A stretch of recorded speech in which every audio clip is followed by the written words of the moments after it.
امت کی عزت والی رسول کریم صلی اللہ علیہ وسلم کی عزت میں اپنے آپ کے ذکر کو بلند کر دیا.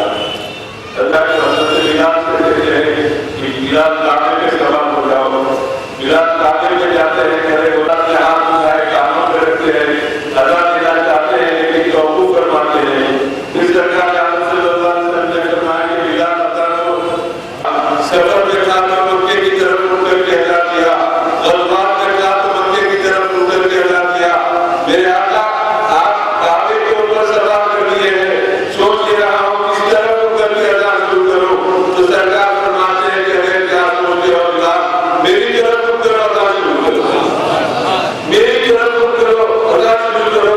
اعلیٰ حضرت رحمان نے اس کے لیے فرمایا آگے اور سے ہمیشہ کا روزہ دیکھو, کعبہ تو دیکھ کے کعبے کا کعبہ دیکھو.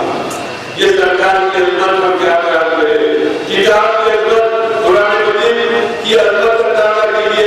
یہ سرکار کی عظمت سے منسوب ہے قرآن مقدس کی عظمت. رسول کریم صلی اللہ علیہ وسلم جہاں جاتے وہاں قرآن آ جاتا. تمام کتابوں کی عظمت اہمیت اپنی جگہ مسلمہ. جتنے مقدس کتابوں کا ہم مانتے ذکر کرتے ہیں وہ کتابوں کے لیے اللہ نے کہا کہ مقام خاص پر آؤ کتابیں ہدایت کر کے جاؤ.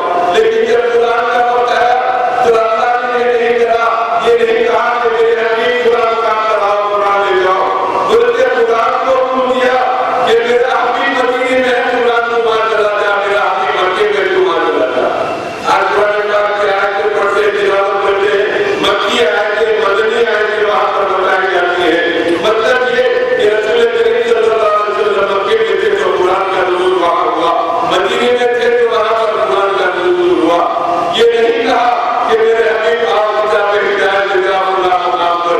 یہ قرآن کی عظمت ہے, یہ نبی کی عظمت ہے, امت کی بھی عظمت ہے کہ اللہ تعالیٰ نے فرمایا کہ میں اپنے حبیب کی امت کو وہ مقام فضیلت عطا کر دیا ہوں جو تمام انبیاء کی امتوں کو مقام مرتبہ نصیب نہیں ہوا. رسول کریم صلی اللہ علیہ وسلم کی عظمت کو کہ امت کو اللہ تعالیٰ نے بڑا شرف بڑی سعادت سے سرفراز فرمایا. حضرت عیسیٰ علیہ السلام جب ایک پہاڑ سے گزر رہے تھے تو ایک چٹان پر نظر پڑی, انتہائی خوبصورت شفاف چٹان تھا.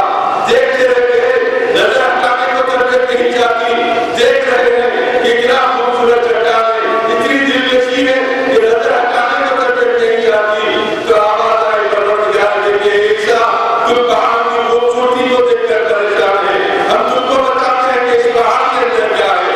اللہ نے حکم دیا, پہاڑ شق ہوا, دو ٹکڑے ہوا. حضرت عیسیٰ علیہ السلام اور جنگلے میں پڑے, دیکھتے کیا ہے کہ اس پہاڑ کے اندر ایک کھجور کا درخت ہے اور ایک شخص نماز پڑھ رہا ہے. حالت نماز میں 800 سال سے میں اللہ کی عبادت اور عبادت کو اس پہاڑ کی چٹان کے اندر کرتا ہوں. حضرت عیسیٰ علیہ السلام مسرور ہوئے, خوش ہوئے, آسمان کی طرف نظر اٹھا کر کہنے لگے کہ اے پروردگار روئے زمین پر اس سے زیادہ نمازی متقی پرہیزگار میرا کوئی بندہ نہیں ہو سکتا کہ 400 سال سے اس چٹان کے اندر تیرے لیے نماز پڑھ رہا ہے, عبادت کر رہا ہے. تو اللہ تعالیٰ آواز دیتا ہے, پروردگار کی ندا آتی ہے کہ اے عیسیٰ تم کو نہیں مانو, میرے حبیب کا جو امتی ہوگا 14 شعبان مغرب کے بعد صرف 2 رکعت نفل پڑھے گا تو یہ 400 سالہ عبادت سے بڑھ کر میں اس کو ثواب عطا کروں گا. 400 سالہ نمازوں سے بڑھ کر اندر ثواب میرے حبیب کی امت کو امتی کو عطا کروں گا جو 14 شعبان سے بڑھا کے موقع پر مغرب کے بعد 2 رکعت نفل ادا کرتا ہے. اندازہ کیجیے جب یہ جواب سنتے تو عیسیٰ علیہ السلام ہاتھ اٹھا کر دعا میں موجود ہے. ہم کو چاہیے کہ اس مقدس مہینے کی برکتوں سے رحمتوں سے استفادہ کریں, قرآن مقدس کی تلاوت کریں, ان کی تعلیمات پر عمل پیدا ہو جائے. ایک حافظ قرآن دنیا سے رخصت ہوتا ہے تو چالیس تلاوت کی مغفرت کا پروردگار ذمہ لیتا ہے, یاد فرماتا ہے.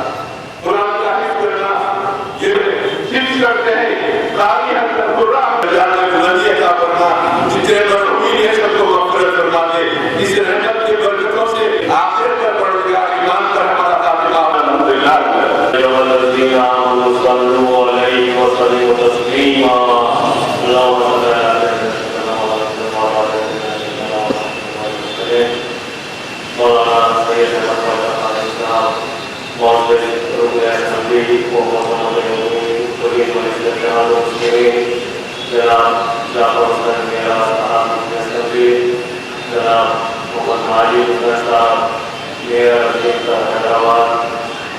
مجلس-e-Ittehadul